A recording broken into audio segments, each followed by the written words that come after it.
Okay, I hope I'm audible to all students who are attending this practice lecture for Intermediate Microeconomics Part 1. In this particular lecture, we continue with our discussion of the problems, the back problems from Chapter 2 of the book A Short Course in Intermediate Microeconomics by Serrano and Feldman.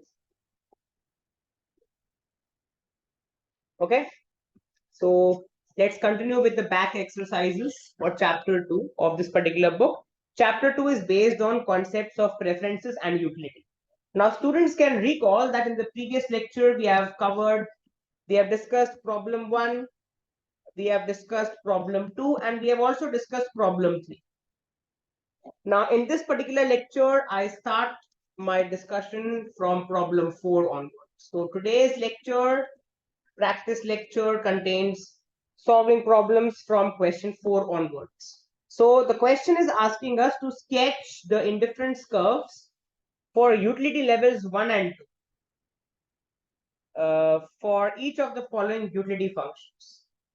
Okay, describe in a sentence or two the consumer's preferences for the two goods. So let's come to the whiteboard and let's take up all these indifference curves. Let's plot the indifference curves for all these preferences.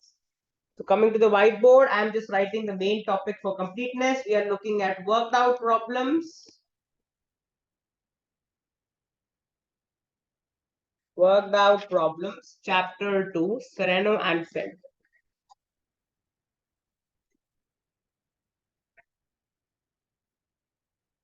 Okay, so let's look at question number 4 and let's look at part A. Now we are given the utility function u as a function of x1, x2 as 2x2. Okay, so what kind of a preference is this? First of all, x1 is a neutral good. So because the consumer neither gets satisfaction nor dissatisfaction from x1. x1 is not coming up in the utility function. So I can say clearly for this consumer, x1 is a neutral good. x1 is a neutral good which gives the consumer neither satisfaction nor dissatisfaction.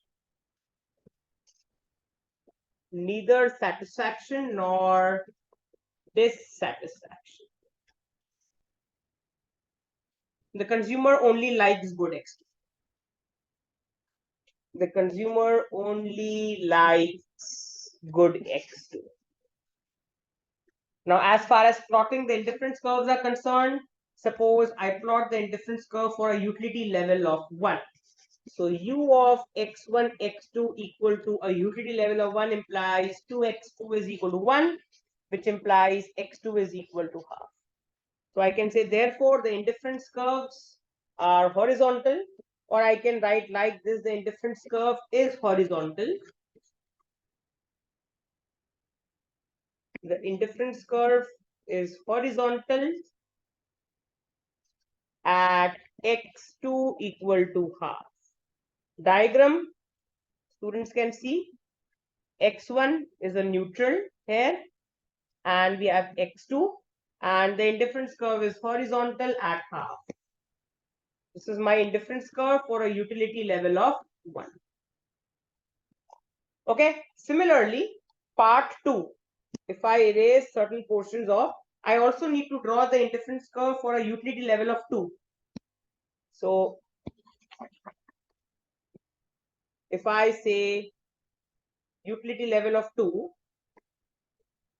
so I can write u of x1, x2 equal to 2 implies that the indifference curve is, so I can write first of all that 2x2 is equal to 2 because utility of x1, x2 is equal to 2. So 2x2 is equal to 2, which implies x2 is equal to 1.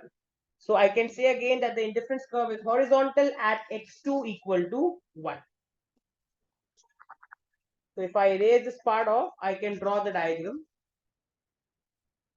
The indifference curve is horizontal at x2 equal to 1, and this is how the diagram is going to look like. Again, on the horizontal axis, we have x1, which is my neutral. On the vertical axis, we have x2, which is my normal good. And now the indifference curve is horizontal at 1, at x2 equal to 1. So this is my complete solution for question 4, part A. Let's look at question 4, part B. We are given the utility function x1 plus x2, and we have even discussed this in our theoretical lecture as well. In this case, x1, x2 are perfect substitutes. So I can say clearly for this consumer, x1 and x2 are perfect substitutes. Therefore, the indifference curves are downward sloping straight lines. The indifference curves are downward sloping straight lines with MRS equal to, MRS is the slope. MRS in the bracket I can write slope equal to del u by del x1 over del u by del x2, which is nothing but mu1 by mu2, which is what? Mu1, what is the partial derivative with respect to x1? 1. What is the partial derivative with respect to x2? 1. So MRS is 1. And since downward sloping, we have a negative sign. So clearly for this consumer, x1, x2 are perfect substitutes. Indifference curves are downward sloping straight lines with slope equal to -1. Diagram. First, I fix the utility level at 1. So I can first say that u of x1, x2 equal to 1 implies x1 plus x2 is equal to 1. When x1 is 0, x2 is 1. When x2 is 0, x1 is 1.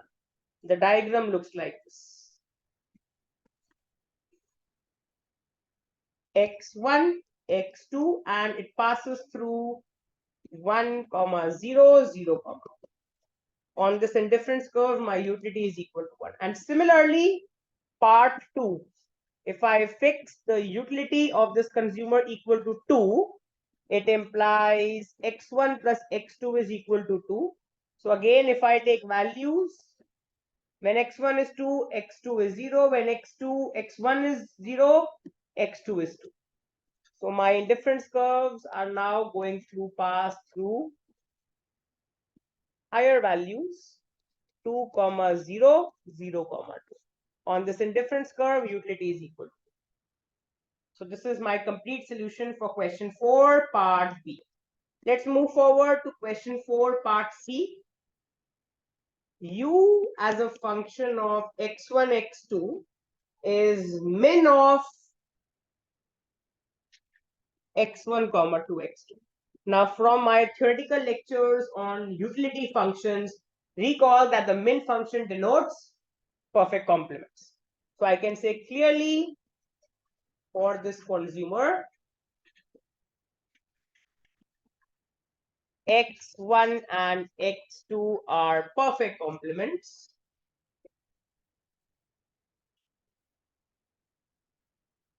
Consumed in the ratio of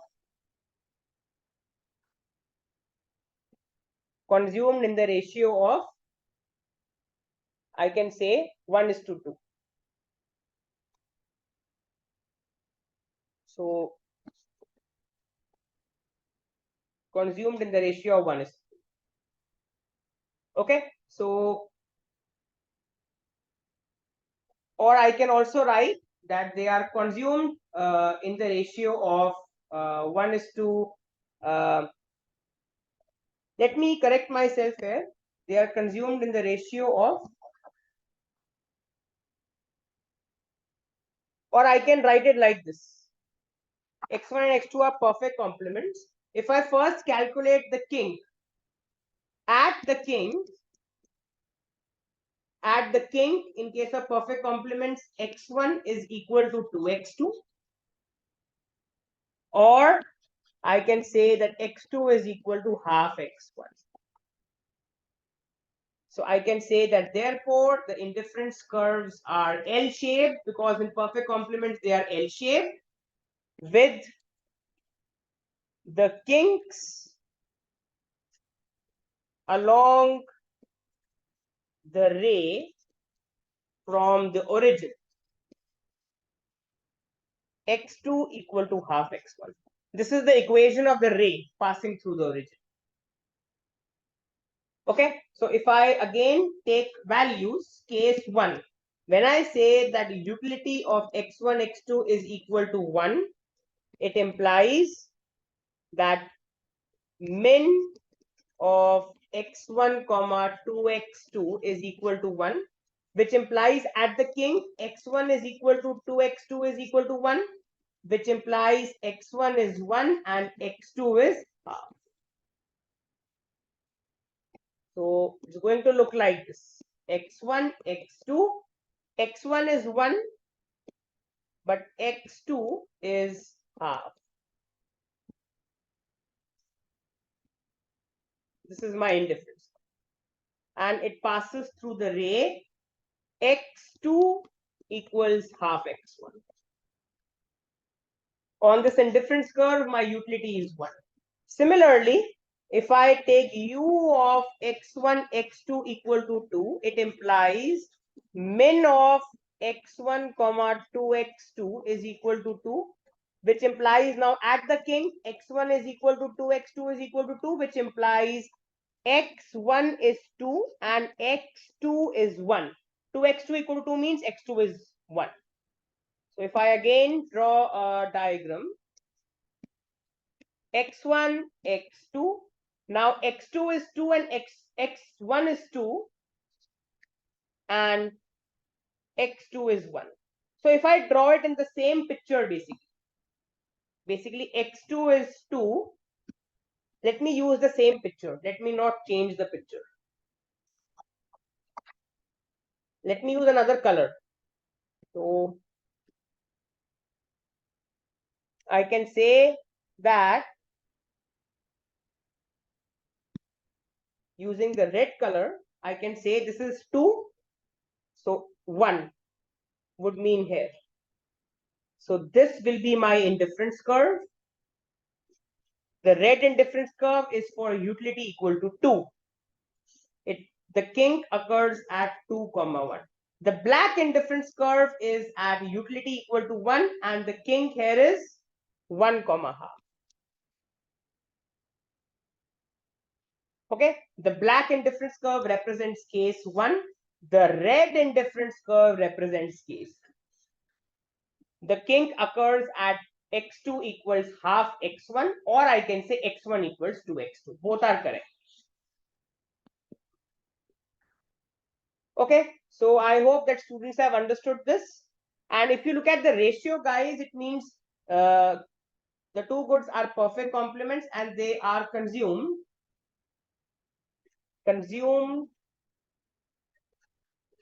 in the ratio of 1 is to half. For every 1 unit of good X, the consumer buys half a unit of good Y. So 1 is to half. 1 is to half, I can also write as 2 is to 1. That means the consumer consumes x1 and x2 in the ratio of 1 is to half, because for every 1 unit of x1, the consumer buys half a unit. So 1 is to half or 2 is to 1. Okay, both the answers are correct. So I hope students have understood 4C. Let's look at 4D. So erasing this completely. We are given that the utility of x1, x2 is equal to x2 minus x1 squared. Now, clearly for this particular consumer, x1 is a bad because it's giving negative utility. Clearly for this consumer,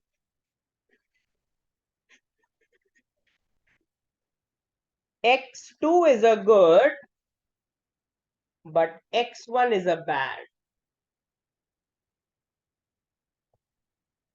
Okay, therefore the indifference curves are upward sloping and the direction of preferences is what? Let's draw a diagram to check it. This is x1, it's a bad. This is x2, which is a good. Okay. Indifference curves are upward sloping. Direction of preferences. My utility is going to go up in this direction when I increase the good and when I reduce the bad.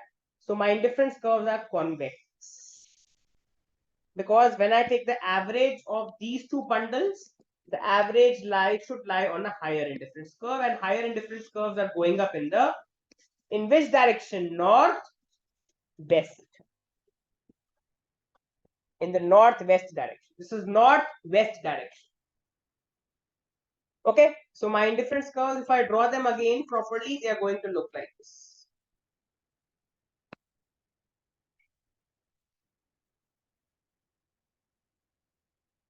My indifference curves are going to look like this.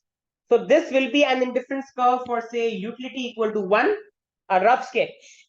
And for utility equal to 2, if I fix utility equal to 2, how will my indifference curve look like? It's going to be the same shape, but in the north, higher in the northwest direction. Utility equal to 2. These are how the indifference curves are going to look like for question 4, part B. Okay, I hope all students have understood this. So this is where I intend to stop in this particular lecture. The objective was to discuss problem 4.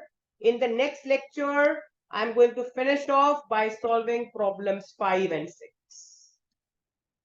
So problems 5 and 6 will be discussed in the next lecture. Next practice lecture on chapter 2 of Serrano and Feldman.